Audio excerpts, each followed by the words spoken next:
No calor cruel do dia, com os pés queimados no asfalto e o coração em ruínas, ela agarrou o desconhecido e suplicou: "Tio, não me deixa aqui!" Era mais que um pedido. Era um grito por vida. Se inscreva no canal e deixe seu gostei nesse vídeo. A menina estava no chão. Tinha 9 anos, mas parecia ter 6. Magra demais, suja demais, o joelho aberto, sangrando devagar, o cabelo grudado na testa de tanto suor e poeira. Ela respirava pela boca, tentando puxar o ar quente e pesado que vinha das ruas. Estava ali fazia horas, com fome, com sede, com medo. Na calçada, ninguém parava. Gente andando apressada, carros buzinando, música alta nos bares. Era como se ela fosse invisível. Ela já tinha batido em várias janelas. Uns mandavam ela sair, outros fingiam que ela nem existia. Uma mulher jogou uma moeda sem olhar. Um homem riu, chamou ela de fedida. Ela não chorou. Já tinha aprendido que chorar só deixava tudo pior. Mas ali, caída, ela só queria levantar mais uma vez. Olhou para frente e viu um carro preto, limpinho, reluzente, parado no sinal vermelho. Vidros semiabertos. O ar-condicionado devia estar gelado lá dentro. Ela se arrastou até o carro. Devagar, com as pernas tremendo, encostou no vidro do passageiro. "Moço, moço." Nada. Ela bateu com a ponta dos dedos. "Tio, por favor, só me leva com você." O homem virou o rosto. Era bem arrumado, de terno escuro, com um relógio brilhando no pulso. Estava com o celular na mão, falando alguma coisa séria. A menina insistiu: "Eu faço tudo, tudo. Só me tira daqui, por favor. Eu não tenho ninguém." Ele olhou de novo, uma olhada rápida, como se estivesse olhando um cachorro machucado no meio da rua. Por um instante, ele hesitou. E nesse instante, ela agarrou o que pôde, a camisa dele, pela fresta da janela. "Tio, não me deixa aqui. Eu vou morrer aqui." A voz dela saiu arranhada e o olhar não pedia esmola, pedia socorro. O sinal abriu, buzinas começaram a tocar atrás do carro. O homem puxou o braço, forte, seco, soltou a mão dela e fechou o vidro. Acelerou, sumiu. Ela ficou de pé por um segundo, depois desabou no chão. As mãos no rosto, o corpo todo tremendo. Um choro sem som, de cansaço, de humilhação, de fim. Ninguém parou. No carro, ele não falava mais ao telefone. O celular caiu no banco. As mãos estavam trêmulas. Aquela menina. Ele não sabia explicar, mas alguma coisa dentro dele se quebrou quando olhou para ela. Ele tentou seguir a vida como fazia todos os dias, mas a imagem dela ficou grudada por dentro. Tentou esquecer, tentou repetir para si mesmo: "Não é minha responsabilidade, eu nem a conheço, não posso fazer nada." Mas aquela voz, aquele pedido: "Tio, não me deixa aqui." Era mais que um pedido. Era um grito de desespero de alguém que não tinha mais forças. De alguém que pela última vez tentou confiar em alguém. E ele fugiu. 2 horas depois, ele estava parado na varanda do apartamento. Vista panorâmica da cidade. Tudo limpo, tudo em ordem, tudo tão longe daquela calçada. Mas ele não conseguia respirar direito. O rosto da menina aparecia toda vez que fechava os olhos. Não dava mais para fingir. Não dava para se esconder atrás do dinheiro, dos números, dos contratos. Alguma coisa nele tinha acordado. Alguma coisa antiga. Uma dor que ele conhecia bem, mas tinha enterrado lá atrás. Ele também tinha sido deixado. Tinha 6 anos quando a mãe foi embora. O pai, bêbado, trancou ele no quarto e disse: "Se vira." E ele se virou. Passou fome, dormiu na rua, apanhou. Sobreviveu. Até que um dia jurou para si mesmo: "Nunca mais vou depender de ninguém." Cumpriu. Virou empresário. Ficou rico, mas ficou só. E agora, uma menina, uma desconhecida, abriu essa ferida como se nunca tivesse cicatrizado. Ele não pensou 2 vezes. Pegou a chave do carro e saiu. O lugar estava vazio. A calçada onde ela tinha caído, o pedaço de rua onde ela esticou a mão, tudo ainda estava lá, menos ela. Andou por quarteirões, entrou em vielas, perguntou em botecos, padarias, bancas. Ninguém sabia, ninguém viu. Foi até uma praça onde crianças costumavam se esconder. Encontrou 2 garotos jogando pedra em um cachorro. Perguntou: "Vocês viram uma menina magrinha, cabelo escuro, machucada?" Um deles respondeu: "A Ratinha? Acho que estava perto do Mercado Velho. Dorme lá às vezes." Ele correu. Chegando lá, viu um amontoado de papelões no canto da parede.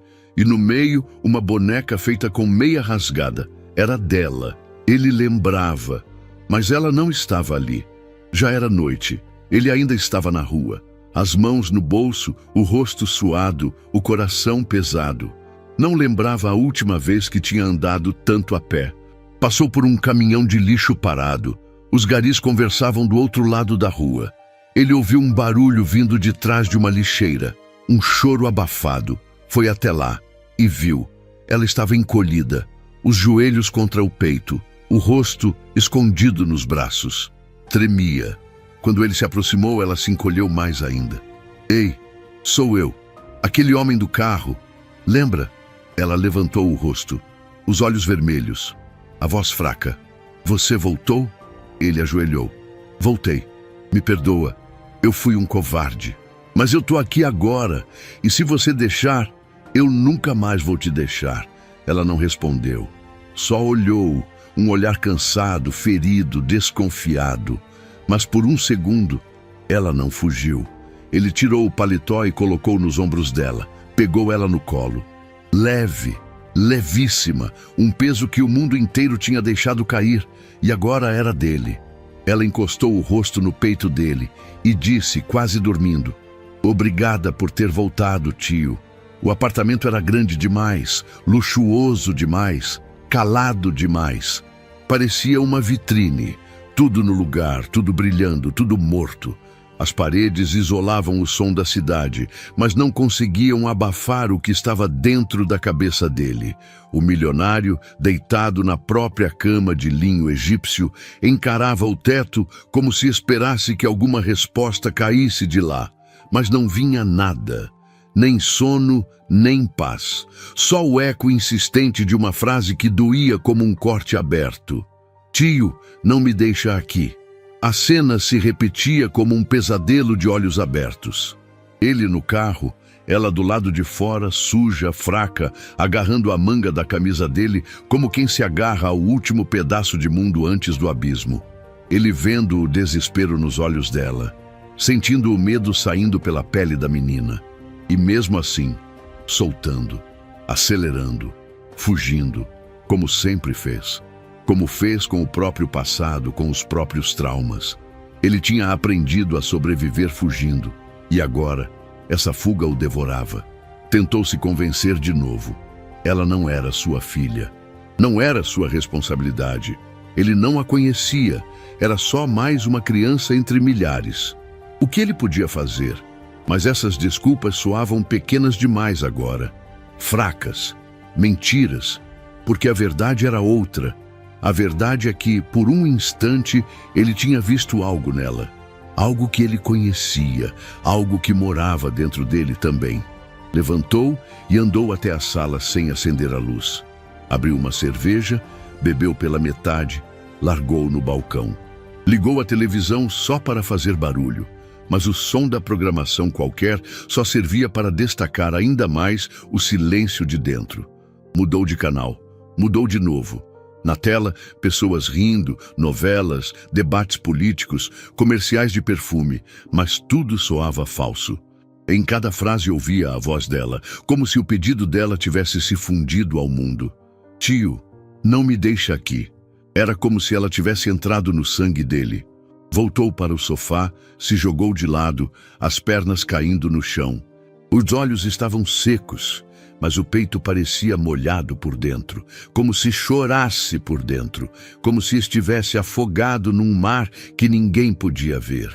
Lembrou-se de si mesmo aos 6 anos, encolhido num canto da casa, com medo de fazer barulho porque o pai estava bêbado e batia em tudo que se movia. Lembrou do gosto de sangue na boca quando caiu da escada, da mãe que desapareceu sem olhar para trás, de pedir ajuda e não receber, de sentir-se uma coisa sem dono, largada no mundo. A menina tinha olhado para ele como ele olhava para os adultos naquela época, esperando que um deles fizesse alguma coisa, qualquer coisa. Jogou o controle da televisão no chão com força. A televisão continuou ligada, ignorando o protesto. Abriu a geladeira, mas não tinha fome. Só queria calar a própria cabeça. Fechou com força. Andou em círculos, passou a mão nos cabelos. Sentiu um calor diferente subindo pelo corpo. Raiva. Raiva de si mesmo. Raiva do conforto que impedia de agir. Raiva da vida dele, feita de números, metas, lucros e nenhum propósito real. Raiva por ter deixado a menina para trás, por ter feito com ela exatamente o que o mundo fez com ele. Prometeu que nunca seria igual, mas foi. Exatamente igual. Não aguentava mais, não conseguia mais sentar. Parou em frente à estante com prêmios, diplomas, certificados de excelência. Pegou um deles e jogou contra a parede. O vidro estourou. O som preencheu o vazio. Mas o alívio durou 2 segundos. A culpa ainda estava ali. Maior, mais forte, mais exigente. Abriu a porta do apartamento sem pensar. Atravessou o corredor, desceu pelas escadas porque não tinha paciência de esperar o elevador. Saiu pela garagem, mas parou ao lado do carro. Olhou o banco de passageiro. Imaginou ela ali, sentada, olhando tudo com medo e curiosidade. Aquilo apertou o estômago de novo. Decidiu ir a pé. Não sabia para onde. Não sabia o que procurava. Só sabia que tinha que andar. Vasculhar a cidade. Procurar o rosto dela em cada esquina. O nome dela ele não sabia, nem idade, mas sabia o olhar. Sabia a dor. Sabia como se sentia. E isso era tudo. Andou por avenidas largas, becos apertados, calçadas sujas. Passou por bares abertos, lanchonetes fechadas, terminais de ônibus. Viu mães com filhos, jovens rindo, bêbados brigando, mas não viu ela. Perguntou. Descreveu. Uma menina pequena, magra, muito magra, suja, com um machucado no joelho. Ninguém sabia. Alguns nem responderam. Outros olharam com desconfiança. Um homem disse, tem muita assim por aí. O senhor vai se cansar. Mas ele não cansava. A culpa era uma energia estranha. Dava forças mesmo quando o corpo queria cair. Quando as pernas ardiam, quando os olhos secavam. Ele não parava. A cada rua nova, um pedaço de esperança surgia. A cada negativa, um pedaço do peito doía. Entrou num beco mal iluminado. Viu 2 garotos fumando atrás de uma lixeira. Perguntou sobre ela. Um deles respondeu com descaso. A ratinha deve estar por aí. Dorme no Mercado Velho ou perto da Praça dos Ônibus. Ratinha. Aquilo doeu. Transformar gente em bicho era uma forma fácil de esquecer que era gente. Mas agora ele tinha um nome, um ponto de partida. Correu para o lugar que indicaram. Chegando lá, só havia papelão, restos de comida, um cobertor rasgado. Nada dela. Mas no chão, perto de uma parede, uma meia amarrada em formato de boneca. Ele se agachou. Era dela. Estava suja, mas tinha um lacinho desbotado no topo. Pegou a boneca, apertou na mão, respirou fundo. Ali mesmo, sentado no chão, no meio da sujeira, com a boneca na mão, ele entendeu. A vida inteira ele fugiu da dor, da sujeira, da memória. Empurrou tudo para debaixo do luxo, mas agora não dava mais. Aquela menina o puxava para dentro de tudo que ele tentou esquecer, mas também o empurrava para algo novo, uma chance, um recomeço, talvez um perdão. E se ela tivesse sumido? E se tivesse morrido na rua sozinha, depois de implorar ajuda e ser ignorada? Ele não suportaria. O peso disso o destruiria. Sabia, precisava continuar procurando, até achar, porque se não encontrasse, ia carregar aquele tio. Não me deixa aqui. até o último dia da vida dele. Saiu dali com mais pressa. A cidade ainda tinha muitos buracos, muitos cantos escuros. Mas ele agora não era mais só um homem andando. Era um homem guiado por algo maior do que o medo, maior do que a culpa. Ele tinha uma missão, e mesmo que o mundo desabasse, não ia parar até encontrá-la. A noite caiu pesada, sem piedade, como um cobertor sujo sobre a cidade. As ruas se tornaram veias abertas, pulsando luzes fracas e ruídos abafados. O milionário caminhava sem rumo, atravessando avenidas e vielas como uma sombra sem dono. Cada passo ecoava dentro dele como um lembrete. A menina ainda estava lá fora, sozinha, fraca, talvez machucada, talvez pior. A imagem dela queimava na mente, latejava no peito. Os olhos dela, a mão agarrando sua camisa, o pedido desesperado, tudo misturava-se numa culpa que arranhava a alma. Perguntava por ela em cada esquina, cada bar, cada posto de gasolina iluminado por lâmpadas sujas. Mostrava a boneca de meia rasgada que encontrara caída no mercado velho, a única pista que tinha. A maioria das pessoas nem olhava direito. Alguns encolhiam os ombros, outros apenas balançavam a cabeça. Muitos desviavam o olhar, como se a dor alheia fosse contagiosa. Ninguém queria se envolver, e ele entendia. Era fácil não ver, era fácil seguir a vida com os olhos fechados. Ele mesmo fez isso por tanto tempo. Continuou andando, arrastando os pés, o corpo cansado e o terno suado. Cada recusa doía mais, cada não vi, cada silêncio era uma pequena morte. Até que num cruzamento mal iluminado, entre um ferro velho e um bar de quinta, viu um homem mexendo em uma pilha de latas. Um catador. Roupas rasgadas, rosto sujo, olhar desconfiado. O milionário se aproximou sem cerimônia, sem medo do cheiro ou da aparência. Mostrou a boneca e perguntou com a voz rouca de tanto silêncio: "Você viu uma menina assim? Pequena, magrinha, suja? Devia estar com isso." O catador olhou para o brinquedo improvisado, coçou a cabeça e depois apontou com o queixo para o fundo de uma rua escura. "Tem um beco ali", disse com a voz arrastada. "Às vezes tem uns moleques dormindo lá. Se ela tá perdida, pode ter ido para lá." O milionário nem agradeceu. Correu. As pernas doíam, mas a necessidade do encontro era maior que qualquer cansaço. Entrou no beco indicado, engolido por sombras e cheiro de podridão. O fedor era sufocante, urina velha, comida apodrecida, lixo úmido. O chão era uma mistura de terra, graxa e sangue seco. As paredes suadas escorriam mofo. Era o tipo de lugar que a cidade preferia esquecer que existia. Logo adiante ele viu um amontoado de corpos pequenos, encolhidos, enrolados em papelão e cobertores rasgados. Crianças. Algumas dormiam abraçadas a sacolas plásticas. Outras pareciam estar apenas esperando o tempo passar. Olhos abertos, sem brilho. O coração apertou. Cada uma daquelas crianças era uma história quebrada, um pedido não ouvido, um abandono registrado nas dobras da pele e nos olhares vazios.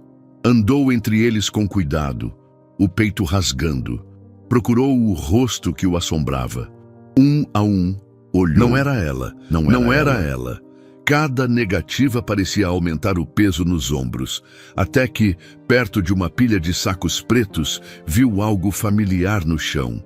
Uma boneca feita de meia rasgada, exatamente igual a que encontrara antes, só que ainda mais suja, ainda mais destroçada. Pegou o brinquedo, reconheceu os traços improvisados, o fio de linha azul que formava um sorriso torto. Era dela.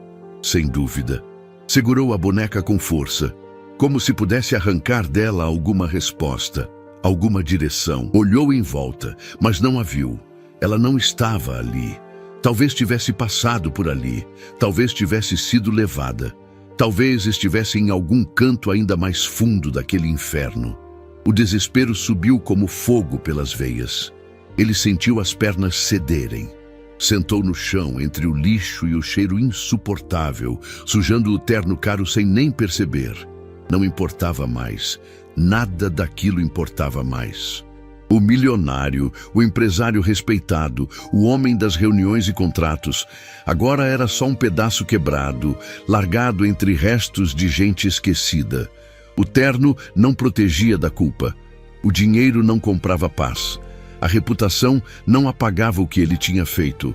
Naquela noite, naquele beco fétido, ele era apenas um homem tentando consertar um erro que talvez fosse grande demais para ser perdoado. Apoiou os cotovelos nos joelhos, abaixou a cabeça e sussurrou para si mesmo quase sem voz. Eu te encontro, pequena. Nem que eu tenha que virar essa cidade de cabeça para baixo, eu te encontro. A boneca caiu no chão entre seus pés. Ele não se mexeu, deixou a dor escorrer, deixou a noite o engolir e prometeu, no fundo da alma, que não iria embora sem ela. Nunca mais.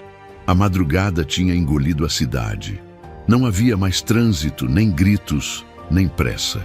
Só o som de motores ao longe, cachorros latindo para a solidão e o zunido pesado da escuridão. O milionário ainda andava, cambaleante, sujo, irreconhecível. O terno, que de manhã ostentava riqueza, agora era apenas um trapo amarrotado. Os olhos vermelhos, secos de tanto buscar entre becos e vielas, a única coisa que importava agora. Ela, a menina, a pequena criatura que ele tinha deixado para morrer no calor imundo da rua. Ele não sabia mais quantas horas haviam passado.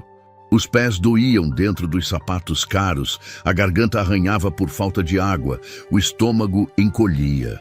Mas o corpo continuava se movendo, guiado apenas pela culpa e pela promessa silenciosa feita no beco.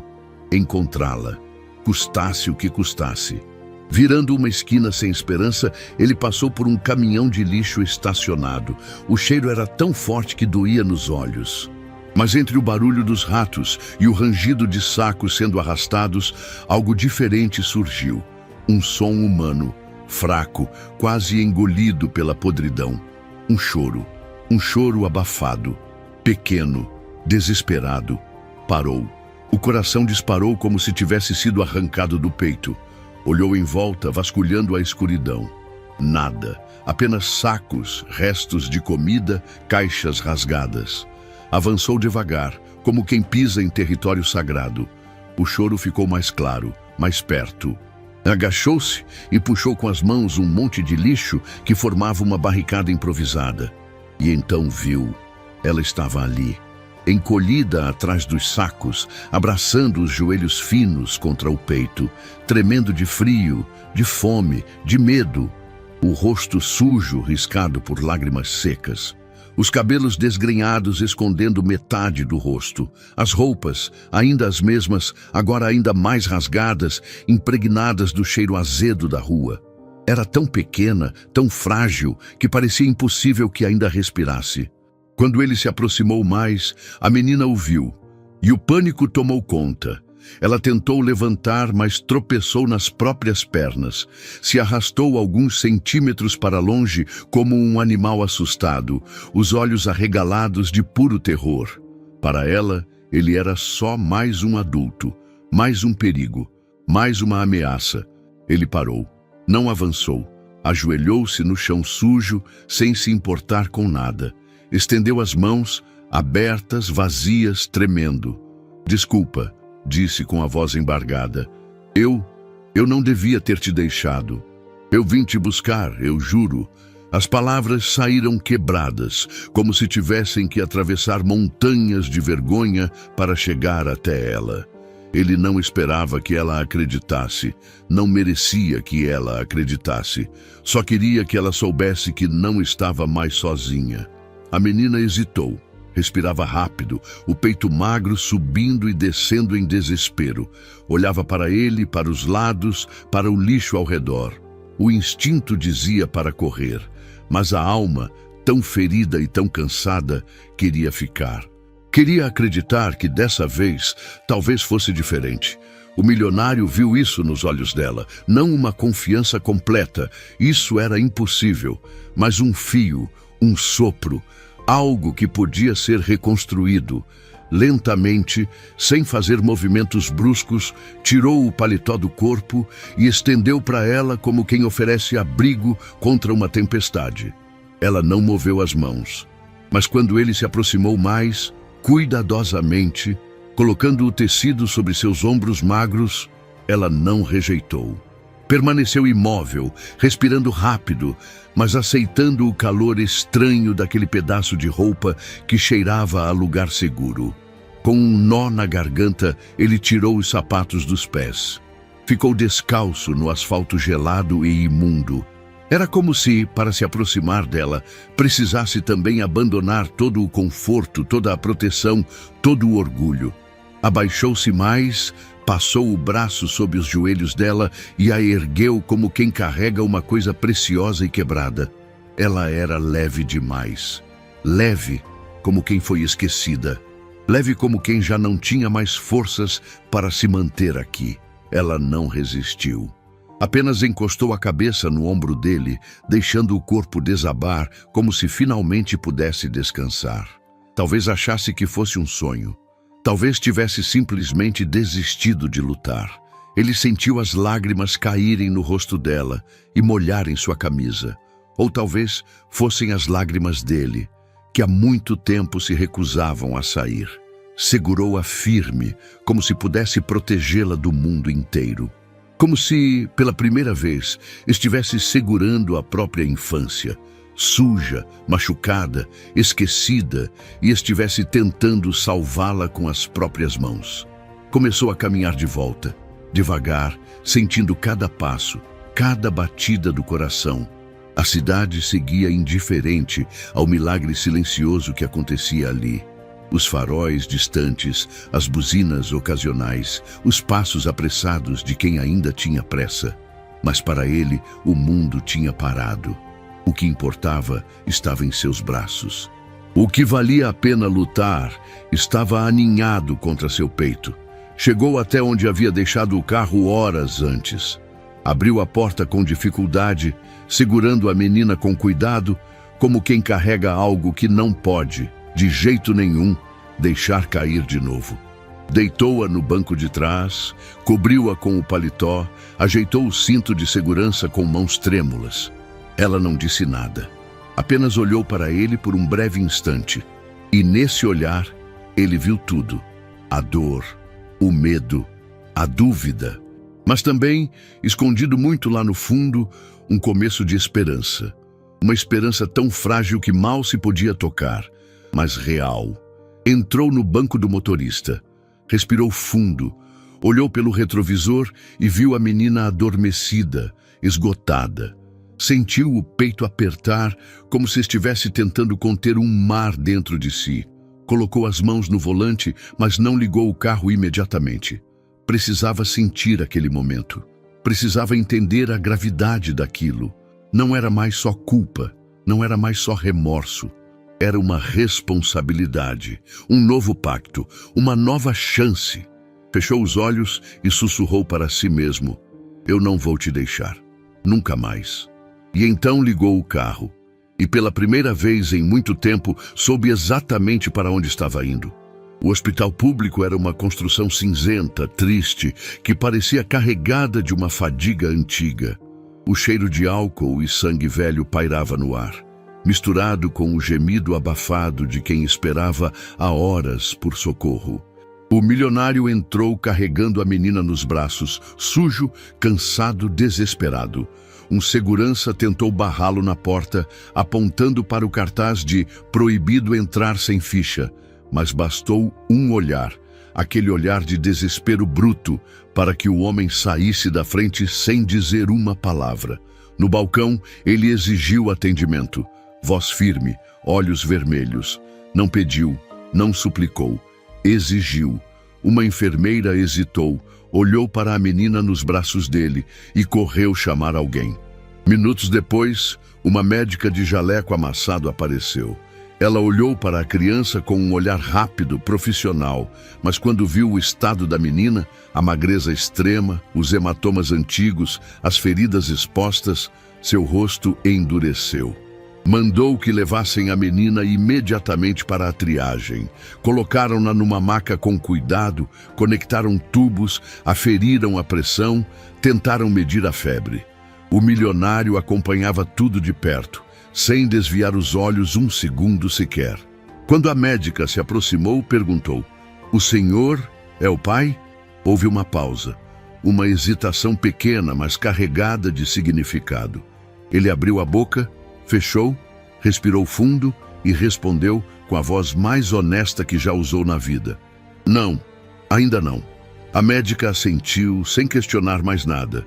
Ela entendia. Às vezes, as famílias nasciam do que a vida despedaçava. Horas se passaram numa sala fria, iluminada demais, onde os minutos pareciam grudar no chão. A menina dormia sob efeito de sedativos, mas mesmo no sono, o corpo se agitava em espasmos de medo. Ele não saiu de perto, recusou comida, recusou descansar. Só queria vê-la respirar. Por volta das 3 da manhã, ela acordou. Os olhos arregalados, o corpo lutando contra as amarras dos tubos e fios. A voz dela, rouca de choro e cansaço, cortou o silêncio como uma faca. "Não, não me leva de volta. Eu não quero voltar para lá. Não, não." Os enfermeiros correram para segurá-la, para acalmá-la, para impedir que arrancasse os aparelhos, mas ela se debatia com a força de quem luta pela própria vida. Foi então que ele se aproximou, ignorou as orientações, ignorou os protocolos. Pegou a menina nos braços, abraçou forte contra o peito e disse com toda a firmeza e ternura que conseguiu reunir: "Shh, ninguém vai te levar, pequena. Eu tô aqui, eu tô aqui. Você tá segura. Eu prometo." A menina soluçava, enterrando o rosto sujo na camisa dele, e aos poucos o corpo relaxou. As mãos que arranhavam agora apenas se agarravam. O choro diminuiu. Ela adormeceu outra vez, agarrada à única coisa que o mundo tinha lhe dado de concreto em muito tempo: um abraço. Os enfermeiros ficaram parados, olhando a cena, sem coragem de interromper. A médica apenas fez um gesto com a cabeça. "Deixem." Ali, naquele hospital miserável, acostumado a tragédias diárias, presenciar algo assim era tão raro quanto ver um milagre acontecer. Quando a manhã começou a nascer por trás das janelas sujas, ele ainda estava lá, sentado na cadeira dura de madeira ao lado do leito, a cabeça caída sobre o colchão, o braço estendido, a mão tocando levemente o cobertor dela. Dormia em pedaços, como quem está em guerra com os próprios fantasmas. A menina acordou primeiro. Abriu os olhos devagar, sem saber onde estava. Por instinto, procurou algo conhecido e encontrou a mão dele, ali, firme, protetora. Olhou para o rosto dele, cansado, marcado, e pela primeira vez em muito tempo não sentiu vontade de fugir. Ela ficou ali, observando. O rosto dela não era mais só medo, era dúvida, era curiosidade. Era o começo de uma pergunta.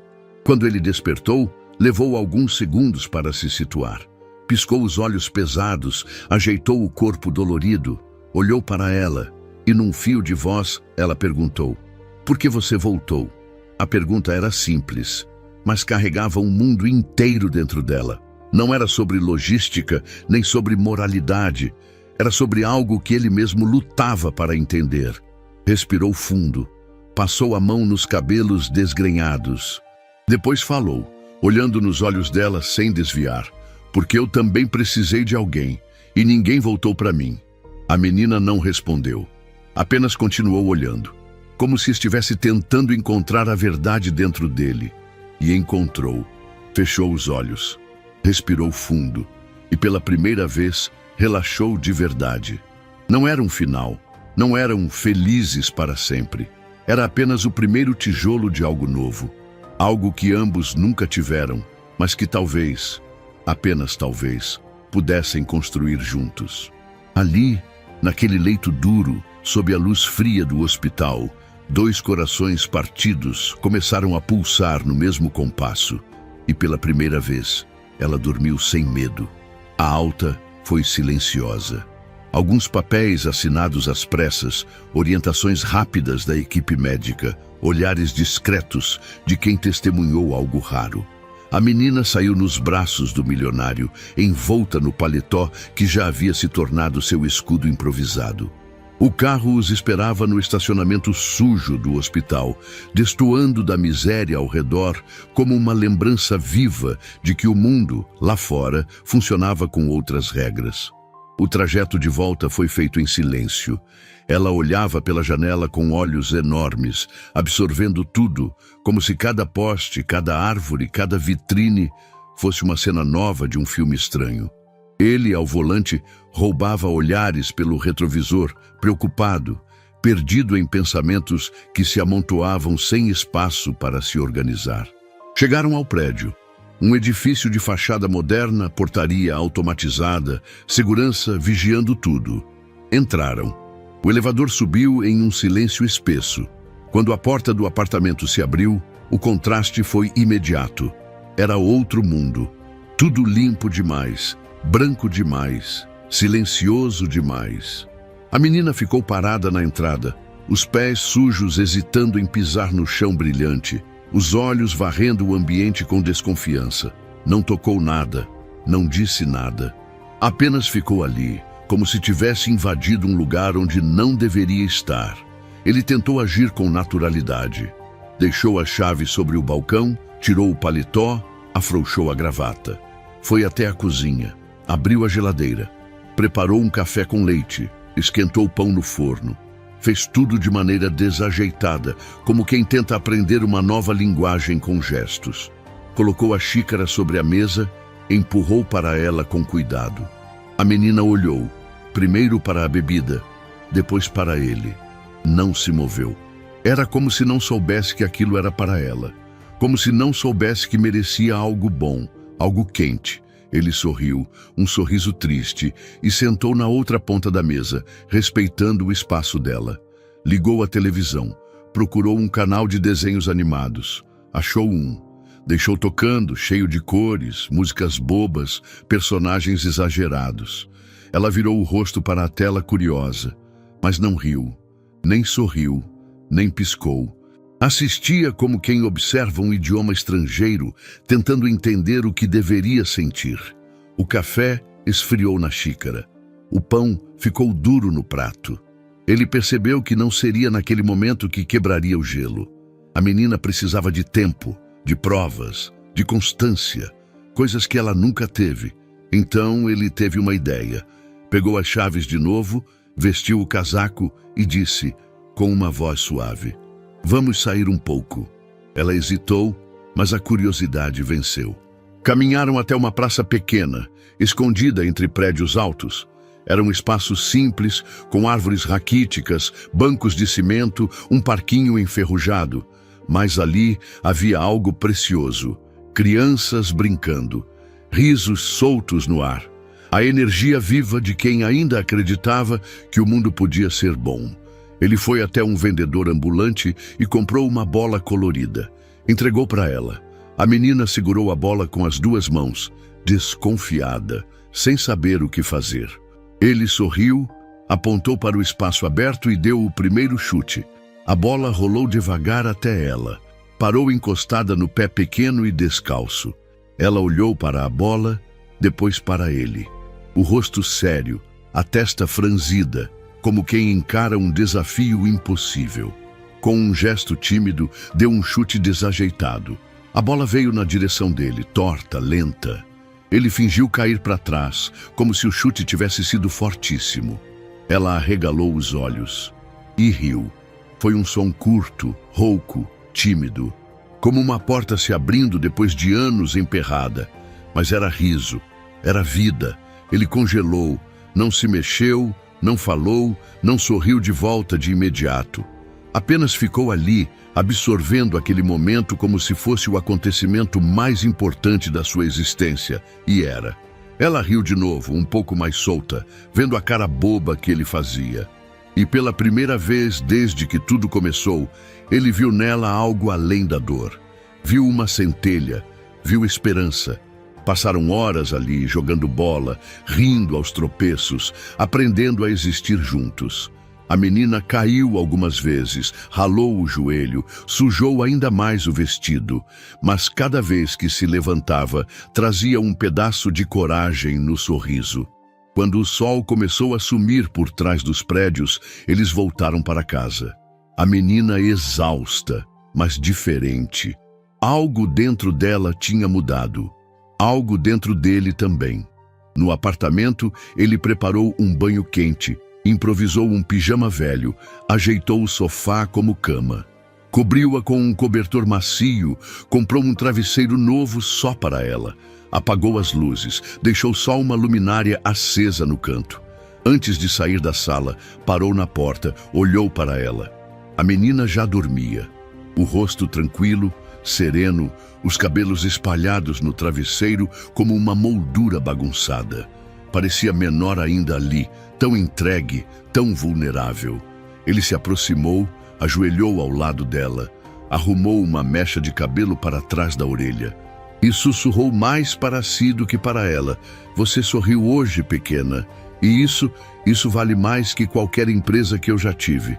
Ficou ali mais alguns minutos, apenas olhando, guardando aquela imagem na memória, porque sabia, com uma certeza que nunca teve em mais nada na vida, que naquele sorriso estava tudo o que ele sempre procurou e nunca soube encontrar.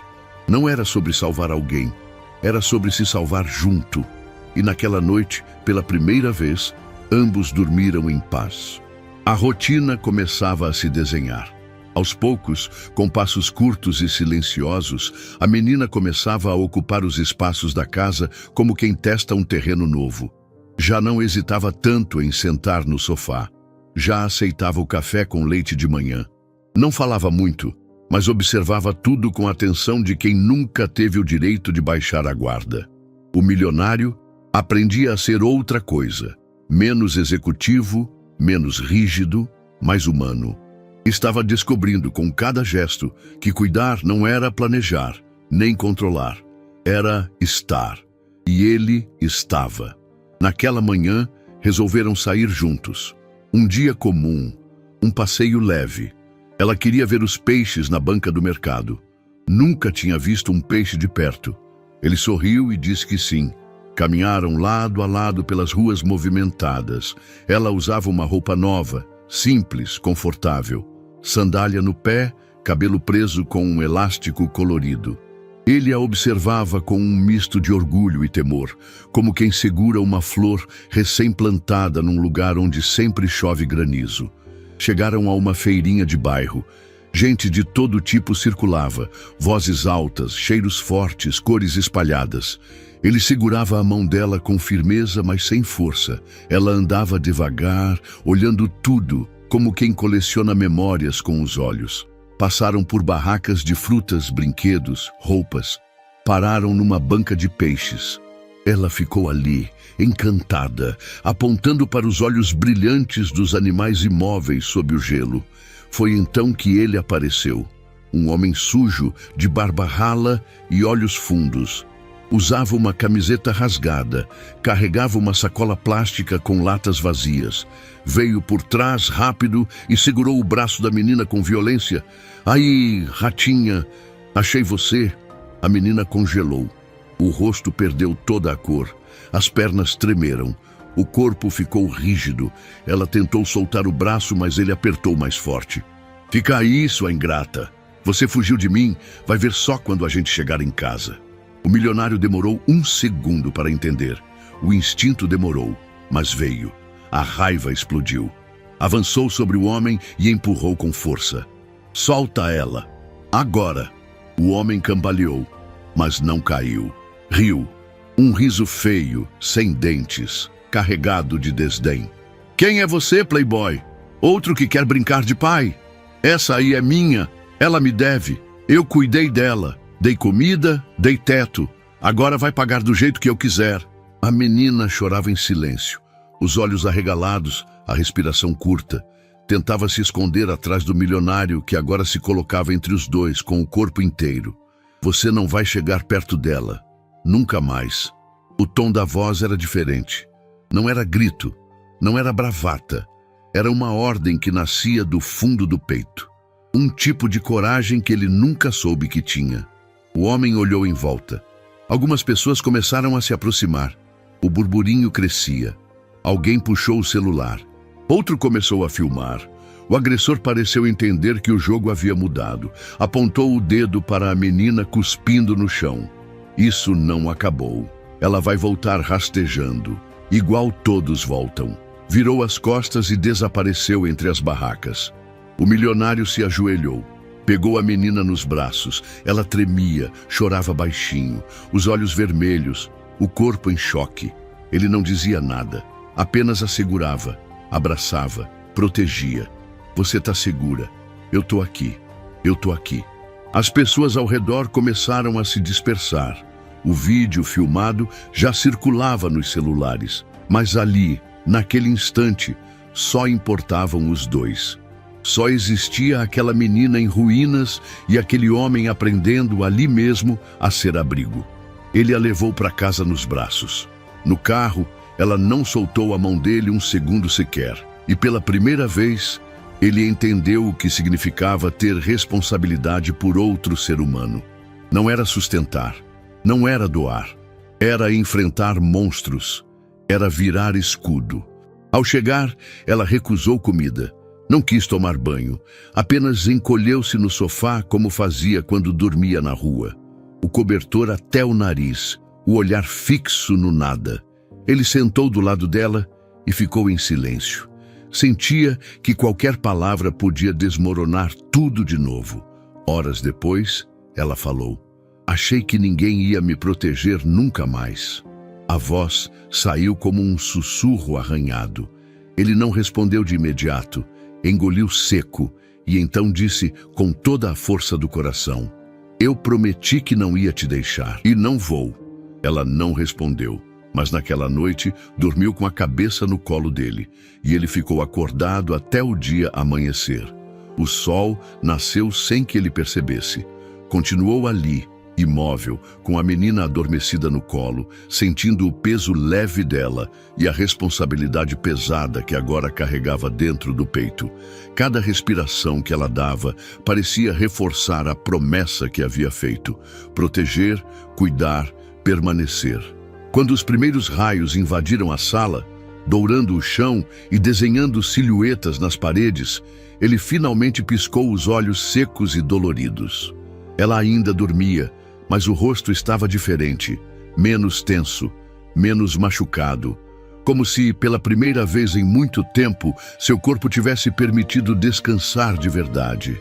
Ele ajeitou o cobertor sobre ela e se levantou devagar, com medo de quebrar a paz recém-conquistada.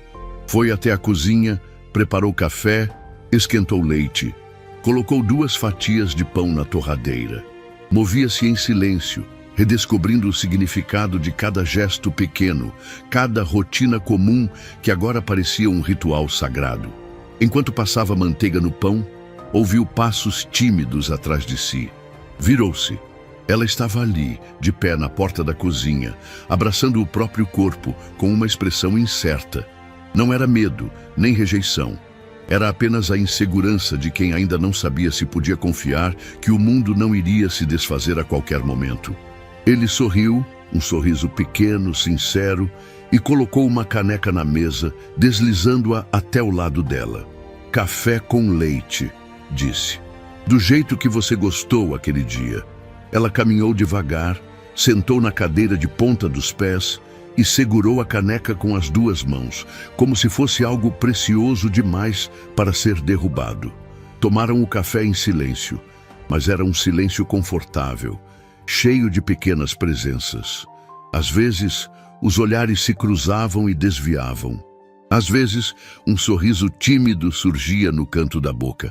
Era o começo de algo frágil, mas real. Depois do café, ele decidiu agir. Não podia mais fingir que o encontro com o agressor havia sido um acaso isolado. Precisava fazer algo. Precisava proteger aquela menina não apenas com palavras e abraços, mas também com ações. Ligou para um advogado de confiança, explicou a situação em poucas palavras. Pediu orientação sobre a guarda, sobre proteção legal, sobre como tirar de vez aquele monstro do caminho. O advogado ouviu tudo em silêncio e depois respondeu: vai ser difícil. Sem laços de sangue, sem processo formal de adoção, a menina ainda está vulnerável, mas podemos começar um pedido de guarda provisória e podemos envolver o conselho tutelar e a polícia, claro. Não vai ser rápido, mas vai ser possível. Ele agradeceu, anotou tudo e desligou. Depois, chamou a menina, que assistia desenho animado no sofá, abraçada ao travesseiro. A gente vai sair de novo, disse, agachando-se para ficar à altura dela. Preciso te levar em um lugar importante. Você confia em mim? Ela hesitou. O medo ainda era uma sombra atrás dos olhos, mas respirou fundo e assentiu. Saíram juntos. Desta vez, ele a carregou até o carro nos braços, como quem transporta algo valioso demais para correr riscos. A cidade seguia sua rotina indiferente. Pessoas indo e vindo, buzinas, conversas vazadas pelas janelas. Mas para eles, aquele dia tinha um peso diferente.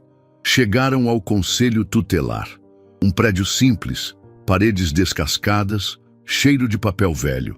Foram recebidos por uma mulher de rosto cansado e olhar experiente. Ele explicou tudo, não omitiu nada. Contou sobre o agressor, sobre a situação da menina, sobre o desejo de ficar com ela. A assistente ouviu, tomou notas, fez perguntas, olhou para a menina, que mantinha a cabeça baixa, as mãos enfiadas nos bolsos da jaqueta. Você quer ficar com ele? Perguntou com a voz suave. A menina levantou os olhos, olhou para ele, olhou para a mulher, deu um pequeno aceno com a cabeça. A assistente suspirou, registrou a resposta e explicou que o processo seria iniciado, que haveria visitas de assistentes sociais, que o juiz teria a palavra final, que poderiam demorar meses. Ele não se assustou. Estava disposto a esperar o tempo que fosse. Antes de sair, a mulher pediu que assinasse documentos autorizando a investigação e oficializando o pedido de guarda provisória. Quando entregou a caneta para ele, percebeu que sua mão tremia levemente. Não de medo, mas da certeza de que estava, pela primeira vez na vida, tomando uma decisão que não envolvia lucros, vantagens ou cálculos frios.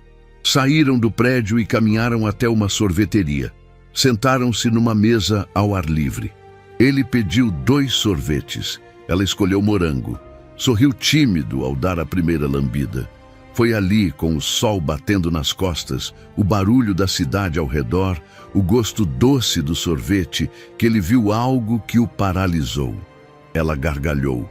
Uma gargalhada curta, espontânea, livre. Não era o sorriso tímido da praça. Era um riso aberto, verdadeiro. Como o de uma criança que, por um momento, esquece da dor. Ele sorriu junto e pensou que nunca, em todos os anos de sucesso e poder, sentira algo tão valioso. Mas a felicidade ainda era um território instável. Naquela noite, quando já estavam de volta ao apartamento, batidas fortes na porta os fizeram saltar. Ele abriu. 2 policiais. O agressor tinha denunciado o sequestro da menina. Acusava o milionário de roubo, de má-fé, de abuso de poder. Mentiras nojentas despejadas com a confiança de quem já tinha vencido outras crianças, outras histórias. O milionário se manteve firme, explicou tudo, mostrou os papéis do conselho tutelar. Deixou claro que estava dentro da lei, que estava disposto a lutar até o fim. Os policiais, profissionais, ouviram, registraram, disseram que haveria uma audiência. Ele fechou a porta, olhou para a menina. Ela estava escondida atrás do sofá, abraçada ao próprio corpo. Ajoelhou-se e disse com a voz mais calma que conseguiu: eu prometi que não ia te deixar. Não é agora que vou desistir. Ela correu para ele, pulou em seus braços, apertou forte, como se quisesse se fundir nele. E ali, abraçados, juraram em silêncio que enfrentariam tudo, juntos. Os dias seguintes foram uma sucessão de papéis, reuniões, assinaturas, documentos, entrevistas e esperas. O processo de guarda provisória estava em andamento, mas nada era simples. O sistema era lento, cansado, e nem mesmo os milhões do homem que agora assumia o papel de pai conseguiam acelerar o que precisava de tempo e provas. O nome dela foi digitado em sistemas que nunca tinham ouvido falar dela. A existência oficial começava a ser construída a partir de uma menina que até então só existia no silêncio da rua. Eles compareceram a entrevistas com assistentes sociais, psicólogas, promotoras de justiça. Algumas falavam com empatia, outras olhavam com desconfiança. Um homem rico querendo adotar uma criança de rua. Para muitos, isso cheirava a culpa, a vaidade, a marketing pessoal. Nenhum deles via o que realmente estava acontecendo. Dois sobreviventes tentando se curar um com o outro. A menina percebia tudo. Os olhares atravessados, as perguntas delicadas, os comentários sussurrados. Mesmo sem entender as palavras, sentia o clima. Voltava para casa quieta, retraída. As mãos sempre fechadas, os olhos baixos, a respiração curta. No apartamento ela começou a se recolher. Dormia mais cedo, evitava os olhos dele. Parou de brincar, de assistir aos desenhos. O medo voltava a tomar conta. O medo que sempre a acompanhou. O medo de que tudo aquilo fosse passageiro. De que ele também fosse embora, como todos foram. Ele tentava manter a calma, mostrava os papéis assinados, os carimbos, as datas das próximas audiências, tentava fazer piadas, oferecia os pratos que ela mais gostava, mas o sorriso dela não voltava. Era como se de repente ela tivesse voltado a ser a menina do asfalto quente, com o coração colado no chão. Uma noite, depois de deixá-la dormindo no sofá, ele foi até o próprio quarto e desabou. Sentou-se na cama, apoiou os cotovelos nos joelhos e afundou o rosto nas mãos. Estava cansado e, mais do que isso, estava com medo. Medo de fracassar, medo de não ser o suficiente, medo de que a dor dela fosse maior do que a força dele. As lembranças voltaram com força. Lembrou-se de quando foi expulso de casa aos 12 anos, do tempo em que dormia debaixo de viadutos, da primeira vez que apanhou por tentar roubar pão, da vergonha, da raiva, do vazio. Lembrou-se de ter prometido que nunca mais dependeria de ninguém. E agora, ali estava ele, dependendo de uma menina para lembrar o que significava amar. No dia seguinte, marcou uma conversa com a psicóloga do fórum. Explicou tudo. Falou da mudança da menina, do medo dela, do próprio sentimento de impotência. A profissional ouviu tudo com atenção, depois respondeu com a calma de quem já viu muita dor. Ela está testando você, está esperando o momento em que você vai embora. Porque foi isso que sempre aconteceu, e ela aprendeu a se adiantar à perda. Melhor se afastar do que ser deixada. Ela está tentando se proteger do que acha que é inevitável. As palavras cortaram fundo, mas fizeram sentido. Era exatamente isso. Ela não estava brava, nem triste. Estava se preparando para o fim. Um fim que ele não queria permitir. Naquela noite, voltou para casa determinado a mostrar que estava ali para ficar. Não com discursos, mas com constância, com escuta, com presença. Entrou na sala e a encontrou encolhida no canto do sofá, coberta até a cabeça como um animalzinho assustado. Sentou-se no chão, ao lado dela. Não disse nada. Ficou ali, apenas respirando junto. Minutos depois, ela tirou o cobertor do rosto. Os olhos estavam vermelhos, mas secos. Ela o olhou como quem pede socorro em silêncio. E ele entendeu. Não precisava falar, só precisava ficar. Ficaram assim por horas. Ele no chão, ela no sofá. Os dois mergulhados num silêncio cheio de significados. E foi assim que a barreira começou a rachar. A rachadura que se abriu naquela noite não virou um rio de imediato. Não houve explosão de afeto, nem reconciliação cinematográfica. Mas algo havia mudado. E ele sentiu isso no modo como pela manhã ela aceitou o café sem hesitar. no modo como olhou para ele durante o almoço, sem fuga, sem medo, apenas um olhar que parecia perguntar: "Você ainda está aí?" E ele estava. Dia após dia, ele permaneceu. Voltava do trabalho mais cedo, cancelava compromissos. Estava ali nos detalhes, nos gestos, nas palavras que escolhia com cuidado. Não forçava, não cobrava, esperava. Como quem rega uma planta frágil que pode não florescer, mas floresce se a mão for leve. A menina começou a reagir, não com palavras, mas com pequenos gestos, um olhar mais demorado, um prato vazio deixado na pia, um boa noite sussurrado antes de dormir. Era como se pouco a pouco ela estivesse saindo da casca grossa onde se escondeu a vida inteira. Ainda havia medo, mas agora havia também vontade. Um dia ele encontrou sobre a mesa da sala um bilhete dobrado, uma folha de caderno arrancada com pressa, as letras trêmulas, infantis, desenhadas com lápis. "Obrigado por me ver." Ficou olhando para aquele pedaço de papel como quem segura um tesouro. Leu e releu. Guardou no bolso como se fosse uma joia. Nunca uma frase tão curta carregou tanto peso. Porque era isso. Tudo se resumia àquele gesto. Alguém que foi ignorada pelo mundo inteiro, dizendo obrigada a quem teve coragem de enxergar. Naquela noite, ele a esperou na varanda. Quando ela se aproximou, ficou de pé, com o bilhete na mão. "Li o que você escreveu", disse, a voz baixa, firme. "Mas eu é que agradeço por você ter me deixado ver, por não ter se escondido de mim para sempre." Ela baixou os olhos, não respondeu, mas se sentou ao lado dele e ficou ali, os dois olhando a cidade escura, a brisa leve, as luzes dos carros passando lá embaixo. Ele respirou fundo. Sabia que aquele momento era importante e precisava falar. "Olha, eu sei que você está com medo, que parece que tudo isso vai acabar, que talvez eu vá embora, que talvez alguém tire você de mim. Eu também tenho medo, muito medo, mas a única coisa que eu posso prometer é que eu não vou desistir de você, nem se tudo der errado, nem se eu tiver que brigar com o mundo inteiro. Eu vou continuar aqui, porque você é minha menina agora. Porque eu quero ser sua família." Ela continuou em silêncio, mas uma lágrima escorreu. Ele não tentou enxugar, deixou cair, porque era parte da cura, parte do caminho. No dia seguinte, chegaram novas cartas do fórum.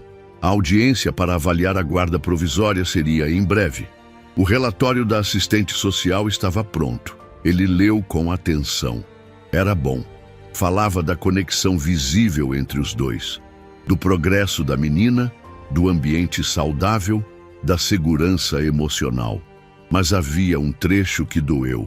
Um trecho sobre fragilidade emocional, sobre dependência afetiva precoce, sobre instabilidade de origem. Palavras frias, técnicas, necessárias para o processo, mas que pareciam reduzir tudo a termos burocráticos. Ele entendeu, mas odiou. Começou a se preparar para a audiência como quem vai para a guerra. Separou documentos, organizou testemunhos, chamou o advogado, estudou as leis. Mas, no fundo, sabia. O que importava não era o que dizia no papel. Era o que existia entre ele e aquela menina. E isso não cabia em nenhum processo. Na véspera da audiência, ela ficou inquieta. Andava pela casa sem rumo. Evitava olhar nos olhos dele. Estava à beira de um colapso. Ele percebeu. Sentou-se no chão da sala e chamou. "Vem cá", ela foi. Devagar. Sentou-se à frente dele, as pernas cruzadas, os ombros caídos. "O que está passando aí dentro?" Ele perguntou, apontando o coração. Ela demorou a responder. Quando falou, foi quase num sussurro. "E se eles me levarem? E se disserem que você não pode ficar comigo?" Ele segurou as mãos dela com firmeza, olhou nos olhos. "Se isso acontecer, eu vou lutar, e vou continuar lutando, até te trazer de volta, até que ninguém mais possa tirar você de mim. Eu não sou perfeito, mas eu sou seu, e você é minha filha, mesmo que ainda não tenha papel dizendo isso." Ela mordeu o lábio. chorou e então o abraçou. Um abraço apertado, demorado, como se dissesse: me segura porque eu não aguento mais cair. Ele segurou. E ali, naquele abraço, os dois fizeram um novo pacto, um pacto sem tribunal, sem testemunhas. Só eles dois sobreviventes, duas metades que aos poucos começavam a se sentir inteiras. Na manhã seguinte, ela acordou antes dele, preparou o café com leite do jeito que aprendeu observando.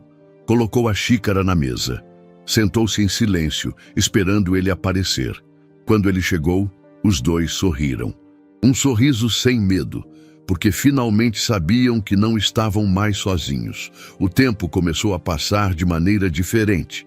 Os dias já não eram tensos como no início. As noites não eram mais invadidas por pesadelos constantes. Havia silêncios, sim, mas agora eram silêncios cheios de vida. Silêncios de quem divide o mesmo espaço com leveza. De quem respira mais fundo sem precisar se esconder. A menina acordava sempre antes dele. Era um hábito antigo, nascido na rua. Aprendera que quem dorme demais perde. Mas agora, mesmo acordando cedo, não precisava mais correr. Ficava sentada na janela do apartamento, abraçada ao travesseiro, olhando a cidade se mexer lá fora. O mundo ainda parecia enorme demais. Mas agora ela sentia que tinha um lugar onde podia se recolher. Ele continuava trabalhando, mas de forma diferente. Aprendeu a dizer não para reuniões desnecessárias, a desligar o celular na hora do jantar, a dar atenção. Coisas que antes pareciam perda de tempo, agora tinham se tornado essenciais. A vida, pela primeira vez, começava a fazer sentido fora das planilhas. A relação entre os dois era construída na prática, nos detalhes. Não se chamavam por rótulos. Ela ainda não o chamava de pai. Ele não exigia, mas a forma como ela o esperava chegar em casa, ou como encostava o rosto em seu braço no sofá, diziam mais do que qualquer palavra poderia dizer. Na segunda-feira seguinte à audiência da guarda, ele decidiu fazer algo simbólico. Foram juntos até uma loja de móveis. Ela entrou tímida, desconfiada. Não sabia que podia escolher, não sabia que tinha o direito. Mas ele insistiu. Aquele quarto seria só dela, do jeito que ela quisesse. Caminharam entre estantes e armários. Ela se encantou com um abajur em forma de lua. Apontou. Ele sorriu. Compraram. Escolheu a cor das paredes. Lilás claro. Um tapete fofo. Uma colcha com estrelas. Uma escrivaninha pequena, mas bonita. Um cantinho de leitura. Um espelho. Um quadro para pendurar desenhos. Foram montando, peça por peça, como quem constrói um mundo novo com as próprias mãos. Durante a montagem, ele percebeu que ela o observava com um misto de fascínio e receio, como se ainda estivesse testando a durabilidade daquilo tudo, como se estivesse esperando a parte em que ele se cansaria. Mas ele não se cansava. A cada parafuso, a cada pincelada na parede, mostrava que estava ali para ficar. Na primeira noite no novo quarto, ela dormiu agarrada ao travesseiro novo, sem pedir companhia.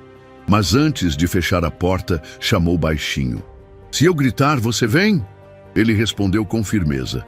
"Sempre." E ela sorriu, um sorriso com menos medo, mais verdadeiro. Dias depois, foi a vez da escola. O primeiro dia foi difícil. Acordou nervosa, recusou o café, disse que não queria ir. Ele compreendeu, mas insistiu com paciência. Escolheram juntos a mochila, o caderno, os lápis de cor. Ele a acompanhou até a porta da sala. A diretora os recebeu com gentileza. A menina não largava a mão dele. Os olhos diziam, "Não me deixa." Ele ajoelhou, colocou as mãos nos ombros dela e disse, "Eu vou estar te esperando aqui fora. Ninguém vai te tirar de mim." Ela entrou, relutante, mas entrou. Do lado de fora, ele esperou. Olhou o relógio 20 vezes, caminhou em círculos, mas ficou, porque sabia o quanto aquele passo era importante. Quando a porta se abriu no fim da aula, ela saiu com os olhos baixos, mas vivos. Não contou muita coisa, mas no caminho para casa disse, Tenho uma menina que chama Isa. Ela me emprestou a borracha. Era pouco, mas era um começo. Com o tempo, a menina começou a voltar da escola contando pequenas histórias. Nada demais, mas carregadas de um valor imenso. Um colega que emprestou o lápis, uma professora que elogiou a letra, uma brincadeira no recreio. Ele ouvia tudo com atenção, como quem recebe notícias de um universo secreto. Cada palavra dela era um pedaço novo de confiança, algo que ela não dava facilmente, algo que agora escolhia entregar. Ele, por sua vez, também estava mudando. Pela primeira vez em muitos anos, cozinhava em casa. Eram pratos simples, mas feitos com cuidado. Começou a aprender receitas com vídeos na internet. Às vezes errava o sal, às vezes queimava a borda da lasanha, mas ela comia mesmo assim, nunca reclamava. E uma vez, depois de um arroz empapado, ela olhou para ele e disse, com a boca cheia, "Tá melhor que o da cantina." Ele riu. Riu alto, ela riu junto, e pela primeira vez sentiram que aquilo era rotina, que aquilo era casa. Ele notava também os cuidados espontâneos dela, a forma como dobrava o cobertor do sofá depois de usá-lo, como arrumava os lápis por cor, como deixava um copo de água na cabeceira para ele sem falar nada. Eram gestos pequenos, mas cheios de uma linguagem própria. A menina que só conhecia o instinto de sobrevivência estava aprendendo o que era o afeto. E estava, sem perceber, devolvendo isso ao mundo. Um dia, depois do jantar, ele preparou um momento especial. Tirou da estante uma caixa com fotos antigas, chamou-a para sentar com ele no chão da sala. Mostrou fotos da juventude, da mãe que o abandonou, do pai ausente. Contou partes de sua história, não em tom de vítima, mas de alguém que sobreviveu, de alguém que aprendeu com a dor, mesmo sem entender tudo. Ela ouviu em silêncio. Depois de um tempo, foi até seu quarto e voltou com uma caixa de papelão. Entregou para ele. Dentro havia uma meia velha, a boneca improvisada, um pedaço de fita amarela, uma pulseira quebrada de plástico e um papel dobrado com o nome dela escrito em letras miúdas. "É tudo que eu tenho de antes", disse, sem vergonha, mas com um peso visível. Ele pegou a caixa como se fosse ouro, olhou cada objeto com respeito e respondeu, "Agora você tem mais." No fim de semana, ele decidiu fazer algo novo, um jantar de verdade. Compraram ingredientes juntos, cozinharam rindo, sujando tudo. A mesa foi posta com guardanapos de pano, velas baixas e suco de uva em taças pequenas. Sentaram-se frente a frente, comeram devagar, trocaram olhares longos. Ele pensou que aquele era o primeiro jantar de família da vida dela, e talvez da dele também. Depois do jantar, ela disse algo que o paralisou. "Posso te chamar de pai?" Ele demorou 2 segundos para responder. Engoliu seco. Depois, com a voz trêmula, "Pode. E eu posso te chamar de filha?" Ela sorriu. Um sorriso limpo, e assentiu. Naquela noite, a cidade parecia mais leve, e dentro daquele apartamento, 2 nomes novos nasceram. Nos dias seguintes, a palavra pai saiu mais fácil da boca dela, às vezes num chamado informal. "Pai, onde está o carregador?" Outras com mais peso. "Pai, posso te contar uma coisa?" Mas a cada uso, ele sentia o coração reagir como se fosse a primeira vez. As idas à escola se tornaram mais tranquilas. Ela começou a trazer bilhetes da professora, elogiando o desempenho, o comportamento.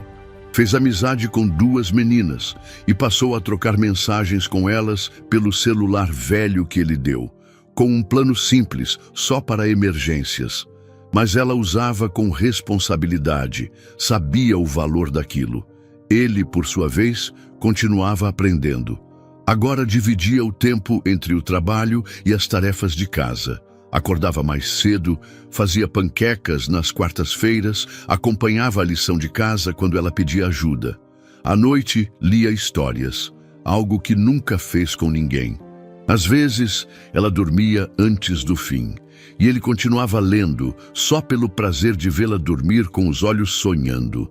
As cartas do fórum continuavam chegando. A guarda provisória estava indo bem. A psicóloga do caso enviava relatórios positivos. A assistente social notava os avanços. Era uma construção lenta, mas sólida. As pedras estavam sendo colocadas com mãos firmes. Um sábado, durante uma limpeza de armário, ele encontrou uma antiga foto dele mesmo aos 7 anos. Sujo, magro, num abrigo. Sentiu um aperto no peito. Chamou a filha, mostrou a foto. Ela olhou por alguns segundos, depois disse: "Você também era invisível?" Ele assentiu. "Aí alguém me viu", completou. Ela sorriu e respondeu: "Eu também." Naquela noite, enquanto a cidade apagava suas luzes aos poucos, o apartamento seguia aceso. Um lar recém-nascido, uma família em construção, um passado ferido, mas agora amparado por um presente cheio de cuidado. E assim, sem promessas exageradas, mas com gestos reais, os dois aprenderam o que era viver, juntos. O tempo passou sem estardalhaço. Foi se acomodando entre as frestas do cotidiano. Os dias ganharam ritmo, as refeições viraram rituais, as risadas começaram a preencher os espaços da casa antes ocupados por silêncios incômodos. A menina agora dormia no próprio quarto sem medo, e ele havia decorado a lista de tarefas da escola, os dias de prova, os horários do recreio. A vida já não era mais improviso, era partilha. E então chegou a carta. Veio numa envelope simples, mas com o selo do Tribunal de Justiça. Ele a pegou na caixa de correio com as mãos trêmulas. Subiu os andares com o coração disparado, como se soubesse que aquela folha de papel carregava muito mais que um protocolo. Carregava um destino. Abriu o envelope sozinho na cozinha. Leu uma vez, depois de novo e outra. Não conseguia parar de ler. Adoção deferida. Não gritou, não chorou de imediato. Ficou ali, parado, olhando para o documento como se precisasse do silêncio para entender a profundidade daquilo. Depois, foi até o quarto dela. Ela estava deitada de barriga para baixo, desenhando com canetinhas. Quando ele apareceu na porta, ela olhou e sorriu. Ele entrou, sentou na beira da cama e estendeu o papel. "É oficial", disse. "Agora está no papel. Você é minha filha." Ela pegou o documento com cuidado. Leu do jeito que sabia. Demorou um pouco para processar. Quando entendeu, os olhos se encheram d'água. Depois pulou no colo dele com força, quase derrubando os dois. "Agora ninguém pode me tirar de você?" Ele sorriu, segurando-a como quem segura um mundo. Ninguém.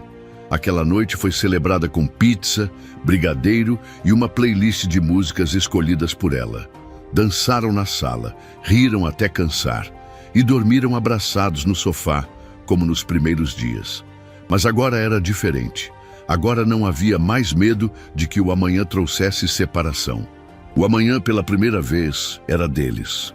Dias depois, a escola promoveu uma pequena cerimônia para celebrar as famílias dos alunos. Seria uma espécie de dia de apresentação, onde cada criança falaria sobre sua casa, seus pais, seu mundo. Ela pediu para participar. "Posso dizer que sou sua filha, né?" Perguntou só por segurança. Ele se abaixou, segurou seu rosto com as mãos e respondeu com os olhos brilhando: "Você é minha filha todos os dias, com ou sem microfone." Naquela manhã, ela se vestiu com a roupa preferida, tranças nos cabelos, um colar simples com o nome dela gravado, presente dele. Chegaram à escola de mãos dadas. Na plateia, ele sentou na primeira fila. Nunca, em nenhuma reunião, em nenhum evento corporativo, sentiu-se tão nervoso. Ela subiu ao palco. Esperou sua vez com as mãos unidas, o olhar fixo no papel que segurava. Quando chamaram seu nome, ela respirou fundo. Caminhou até o microfone.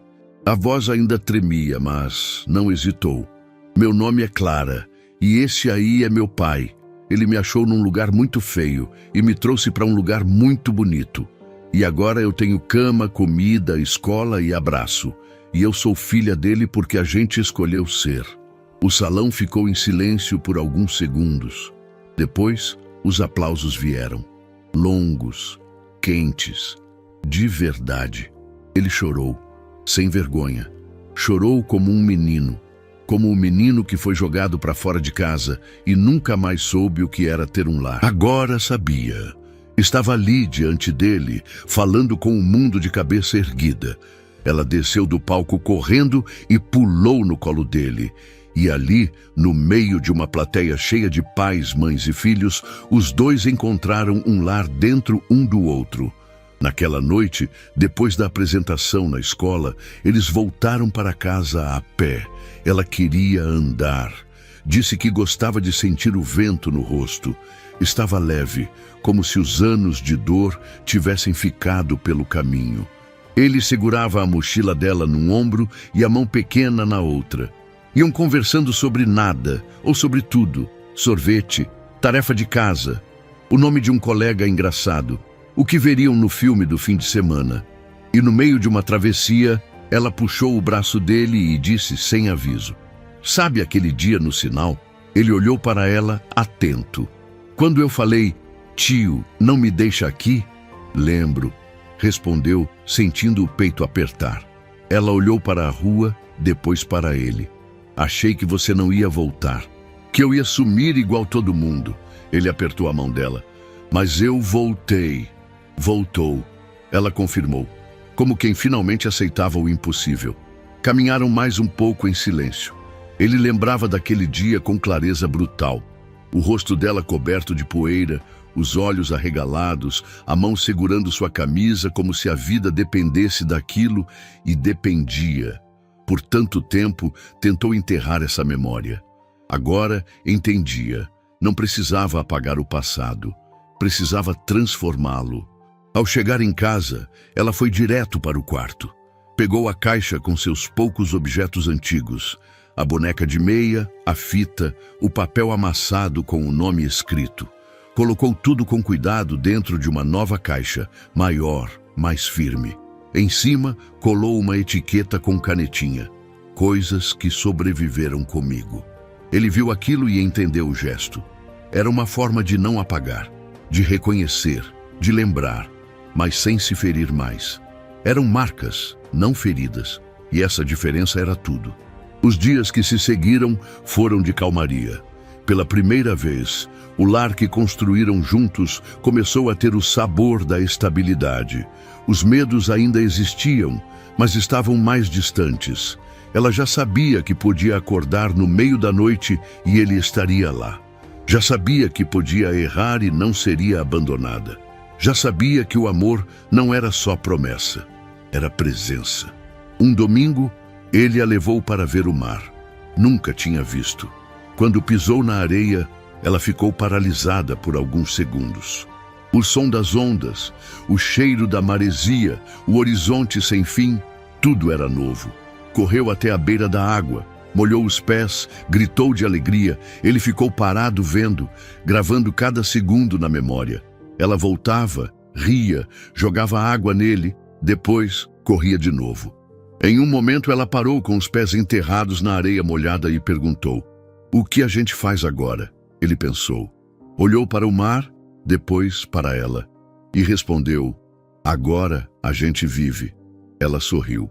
Voltaram para casa com os pés sujos, o cabelo embaraçado e o coração cheio. Dias depois, ele organizou o armário e separou um envelope que sempre manteve guardado. Sua primeira carteira de trabalho. Amarelada, antiga, nunca mostrou para ninguém. Levou até o quarto dela. Entregou como quem passa um bastão. "Isso é para você guardar. Para lembrar que a gente pode começar do zero. Eu também comecei daqui." Ela abriu o envelope, olhou o papel com atenção. Depois guardou com cuidado na mesma caixa onde estavam as coisas que sobreviveram. Na semana seguinte, ela fez uma apresentação de teatro na escola. Um papel pequeno, uma fala curta. Mas quando subiu ao palco, olhou para a plateia e sorriu ao ver ele lá, sentado com o celular em mãos. Depois da peça, ela correu até ele, deu um abraço apertado e disse: "Hoje foi o melhor dia da minha vida." Ele respondeu sem pensar: Para mim também. Os dias continuaram. As estações mudaram. Vieram provas, férias, amizades novas. Vieram boletins, dias de febre, passeios de bicicleta. Vieram rotinas, vieram histórias, vieram dias comuns, e eles aprenderam a amar os dias comuns. Certa vez ela disse: "Tem hora que eu esqueço que um dia morei na rua." E ele respondeu: "Isso não é esquecer, isso é viver outra coisa." Na última cena que importa, eles caminham lado a lado. É um dia qualquer, o céu azul, a cidade viva. Ela segura a mão dele e antes de atravessarem a rua, ela diz: "Pai, agora eu nunca mais fico sozinha, né?" Ele sorri e responde: "Nunca mais." E então atravessam, juntos,